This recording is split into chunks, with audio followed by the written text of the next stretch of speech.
into some chord songs using open chords, power chords, things like that. Open chords and open power chords. And again, I want you to understand the flexibility that you've got in playing these songs and what it is that you're going to be using. So my first example in this section is going to be Take It Easy by the Eagles. Now, there's a couple of different things here. The beginning of this song is just using a G, C, and D, and then later they use an E minor, and they might use some other stuff. But the beginning of this is just G, C, and D. But the age-old question is which ones do you use? Like, do you use a 3-finger G or a 4-finger G? You know, do you use C this way, or do you use the C add 9? You know, all these different kinds of questions always pop up. And again, in the real world, the most important thing is that you're playing it in a manner that feels comfortable for you, because you're the one that has to execute the song to make it as smooth as possible. So for me, when I play songs like these, I very much have the commonality of playing G as a 4-finger, and then C, and then D. So my C is my C add 9. You see I still have these 2 fingers here. And then the D. And this is a super common way. I've got some other songs coming up here where you're going to see this same thing. But it's a really common way of moving between G, C, and D because, number one, it's fairly comfortable for a guitar player. And number two, it has this consistency of these. And when you go to the D, you take that pinky off.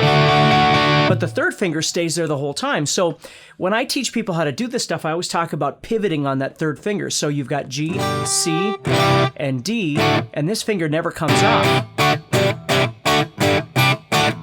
You know, and you get really comfortable with being able to do that. That doesn't mean it's right. There's a gray area to all this stuff, okay? The second gray area is the strumming. Now, the beginning, there's a couple of different guitar parts happening. I think there's one that's just kind of holding chords like that, and there's another one that's doing this kind of thing. So when it comes in, you go 1, 2, 3, 4, and it pushes. Remember we talked about pushing? 1, 2, 3, 4. 1, 2,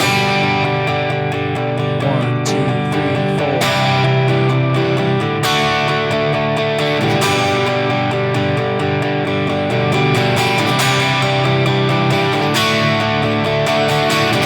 And then when it goes into the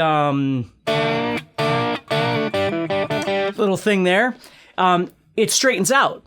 So all of a sudden there, what you're doing is instead of pushing the chords, you're playing right on the changes. Okay, so here's my point, is when I first start playing the song, I'm doing more of this down strumming thing you can see. 1, 2, 3, 4. And you'll see I'm doing kind of a closed strum. I'm not doing a big wide open strum. I'm keeping it kind of closed and I'm not strumming the whole chord. That's how I do this. If you feel like it needs a little bit more, then you strum a little bit more. 1, 2, 3, 4. And that way I can lead in and make those pushed strums really powerful because I make them bigger, right? I'm strumming more of the notes. I got to be careful only to strum what I need, deaden out what I don't need, right? All that kind of stuff we've talked about many times. But that's a really great way of being able to kind of create this kind of aggressive down-strummy Cro-Magnon thing to push the song along.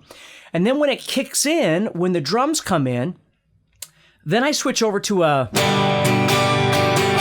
kind of that traditional eagle strum, which is a down, down, up, down, up, down, down,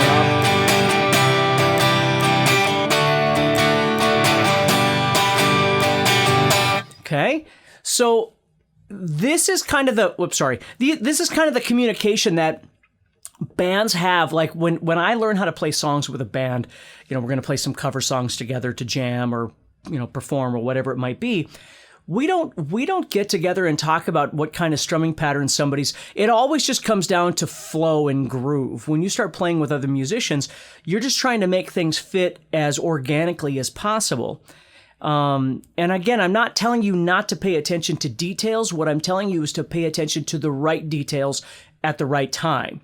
Because some songs are going to require more of your time because you choose to, because there's something valid in it. And there's other things that when you play, you just play. like if you're like me, you've probably been playing G, C, and D for quite some time. So I don't even think about, whether I'm going to play a regular C or a C add 9 anymore. I just go to whatever I'm going to go to at that point in time. And it doesn't bother me either way. Like I don't think back and go, well, that song uses a regular C, so I should use. I'm so far past that because I'm trying to develop myself. You know what I mean? So anyway, this is a really fun one to take a look at using some open chords and deciding how you want to strum it to get the most impact out of it. In this particular song, I'm not really using any open power chords. I'm really playing them nice and full. I've got my distortion down a little bit. I don't have my volume all the way up. See, I've got my volume backed off, so it takes even more of that gain off. I'm in my middle position pickup on this Paul Reed Smith. So it takes even more of that edge off, okay? So this is a typical way that I would approach a song like this.